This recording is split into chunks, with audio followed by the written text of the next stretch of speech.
రాము నిశాచర వినాశకరం నమామి.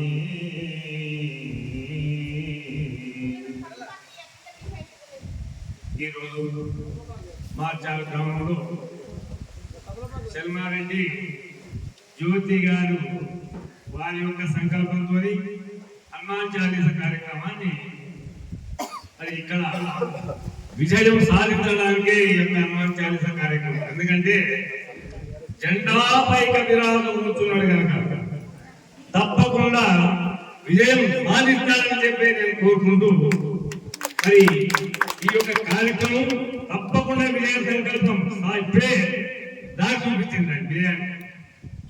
మరి మనమంతా ముఖ్యంగా భక్తులము ఎంతో భక్తి శ్రద్ధలతో హనుమాన్ చాలీస కార్యక్రమాన్ని మన కార్యకర్తలు ఎంతో ఇష్టంతో ఈ కార్యక్రమాన్ని నిర్వర్తిస్తున్నాం.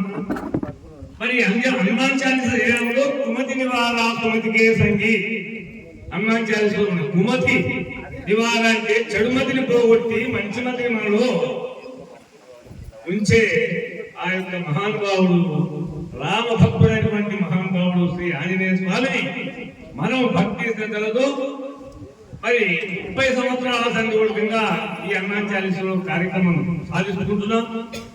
ఇప్పటి కూడా ఎంతో పునరావృద్ధి భారతదేశమే అభివృద్ధి చెందిందని చెప్పి కోరుకుంటున్నాం. హనుమాన్ చాలీస చేయడం 500 సంవత్సరాల కింద మరి తుర్కోళ్ళు ఆ రామ మందిరాన్ని ఊరగొట్టి బావి మసీదును కట్టించింది.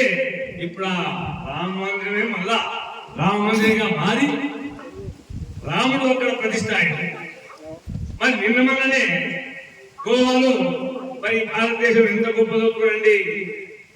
రాముని విగ్రహం ప్రపంచంలోనే ఎత్తైనటువంటి రాముని విగ్రహం అక్కడ సాధించిందంటే మనంతా కృషి ఉంది, మనలో మన కృషి ఉంది, మన యొక్క రాజకీయ నాయకుల కృషి కూడా ఇంత ఉంది.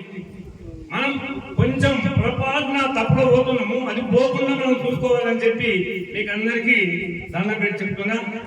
మరి నేను ఎక్కువ మాట్లాడలేదు, 2 విషయాలు చెప్పాలనుకున్నా. మనం మెజ్జిలి మండలంలో గీతా జ్ఞాన మందిరాన్ని నిర్మాణం చేసుకున్నాం. మరి కృష్ణార్జునుడు వచ్చి ప్రతిష్ట అయ్యి 4 సంవత్సరం దాటి రేపు డిసెంబర్ 24కు 5వ సంవత్సరంలో అడిగిస్తుంది కనుక మరి ఒక వార్షికోత్సవం ఒకే రోజులో వార్షికోత్సవం మనం చేయదలుచుకున్నాం.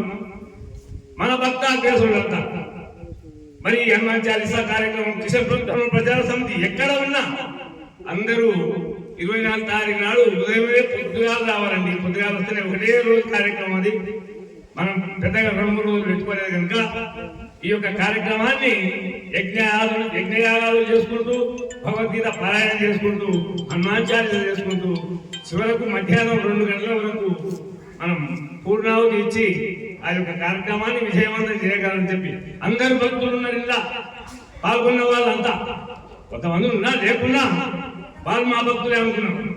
అందుకోసానికి ఈ కార్యక్రమాన్ని విజయవంతం చేస్తారని చెప్పి మీకొక్కసారి వినయపూర్వక నమస్కారాలు తెలుసుకుంటూ మరి ఈ యొక్క కార్యక్రమాన్ని చేసినటువంటి జ్యోతి శర్మారెడ్డి గారులకు ఇటువంటి భక్తి కలగాలి, ఇంకా ఎన్నో ఇటువంటి కార్యక్రమాలు చేయాలని చెప్పి కోరుకుంటూ మా పెద్దలందరికీ నమస్కారం చేసుకుంటూ మెరుగుతున్నారు.